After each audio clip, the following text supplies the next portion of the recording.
Mettez pause, cherchez vous-même la solution avant de regarder la correction. Bonne vidéo. Pour l'exercice 4, on nous dit calcule l'expression K. Donc en observant l'expression K, on voit qu'il y a plusieurs opérations. On a une addition, une multiplication et certains pourraient même dire que on a une division. Sauf que nous, on ne va pas considérer la division, on va plutôt considérer le nombre comme une fraction. Donc ici, on voit qu'il faut bien connaître les priorités opératoires. Donc on commence en priorité par le calcul entre parenthèses, puis on effectue les calculs de puissance, puis on effectue les multiplications et les divisions, puis on termine par les additions et les soustractions. Donc ici, on va commencer d'abord par effectuer la multiplication, puis on effectuera l'addition. Pour multiplier deux fractions A sur B et C sur D, on multiplie les numérateurs entre eux et on multiplie les dénominateurs entre eux. Mais comme ces nombres sont très grands, avant d'effectuer les multiplications, on pensera à décomposer les numérateurs et les dénominateurs pour utiliser la formule suivante qui nous dit que si un même facteur apparaît au numérateur et au dénominateur, alors on peut le faire disparaître. Une fois qu'on a fini de faire disparaître les facteurs qui apparaissent au numérateur et au dénominateur, on effectuera la multiplication pour obtenir une seule fraction. Puis on effectuera l'addition. Pour effectuer l'addition, il faut s'assurer qu'on a le même dénominateur. On va encore réutiliser cette formule qui nous dit que le numérateur et le dénominateur peuvent être multipliés par un même nombre pour pouvoir changer la valeur du dénominateur et s'assurer que les deux résultats ont bel et bien le même dénominateur.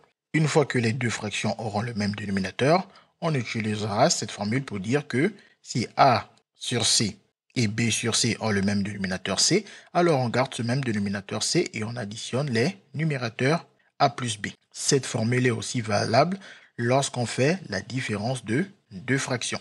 Donc pour l'expression K, on commence par la multiplication qui nous permet de passer de deux barres de fraction à une seule barre de fraction.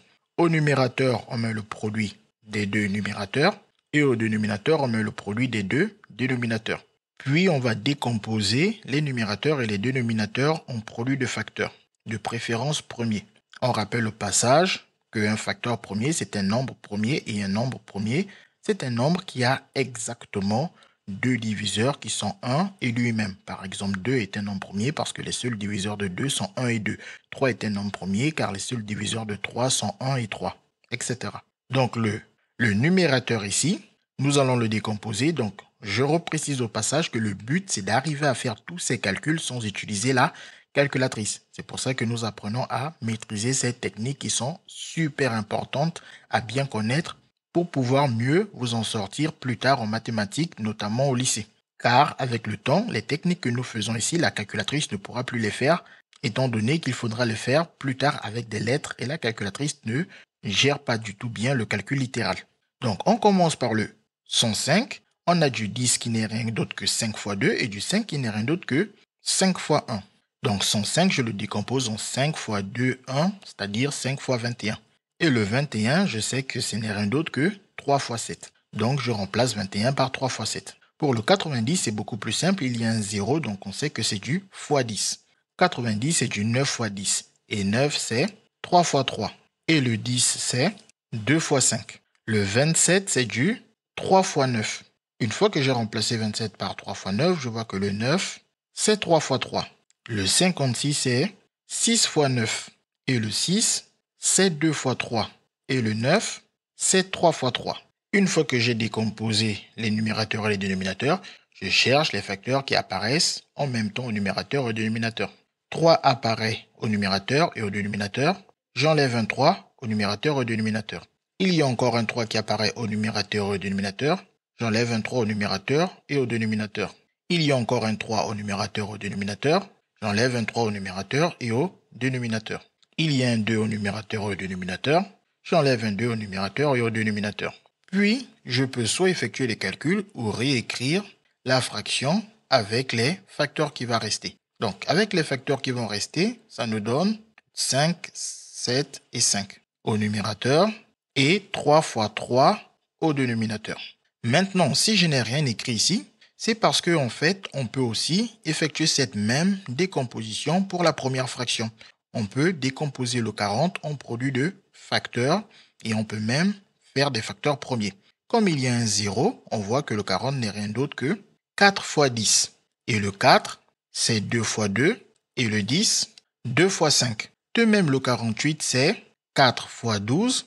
Et le 4, 2 fois 2. Et le 12, 4 fois 3. Et le 4, 2 fois 2. Puis on simplifie. Un 2 en haut au numérateur et un 2 au dénominateur.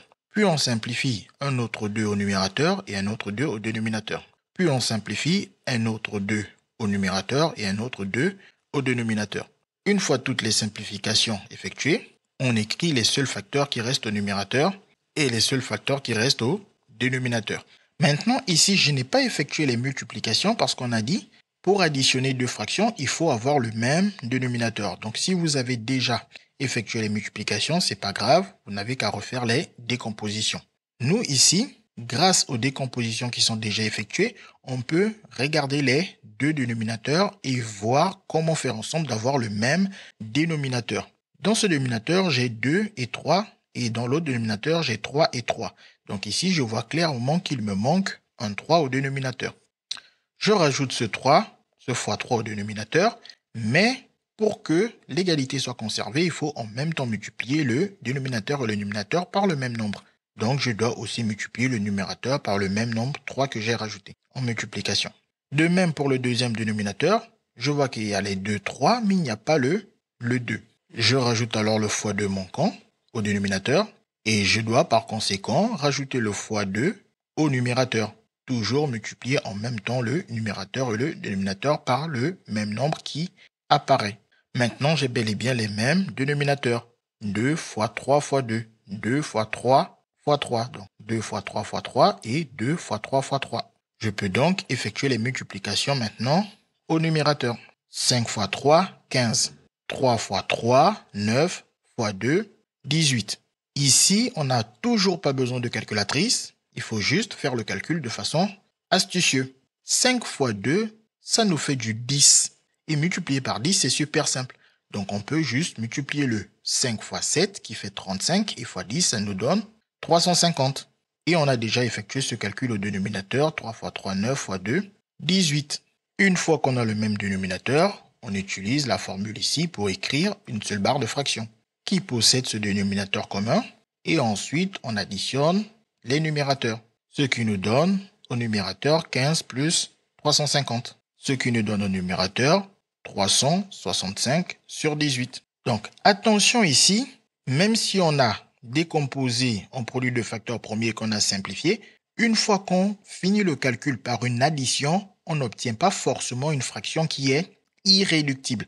On obtient une fraction irréductible que quand on a fait un produit après avoir décomposé en produit de facteurs premiers. Mais s'il y a une addition derrière, il se peut qu'il faut encore simplifier la fraction juste après.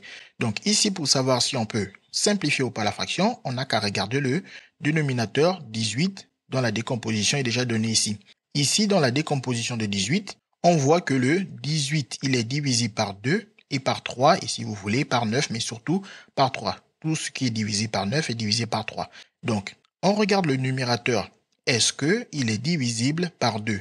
Le numérateur n'est pas divisé par 2 parce qu'il n'est pas pair. 365 est un nombre impair, donc il n'est pas divisé par 2, donc on ne peut pas simplifier cette fraction par 2. Ensuite, est-ce que le numérateur est divisé par 3? Un nombre est divisé par 3 si la somme de ses chiffres donne un nombre divisé par 3. 3 plus 6, ça nous fait 9, plus 15, ça nous donne 14, et 14 n'est pas divisé par 3. Donc ici, le numérateur n'est pas divisé par 3. On comprend alors que cette fraction ne peut plus être simplifiée. Cette fraction est donc irréductible. On obtient alors l'expression K sous sa forme la plus simple en termes de fraction.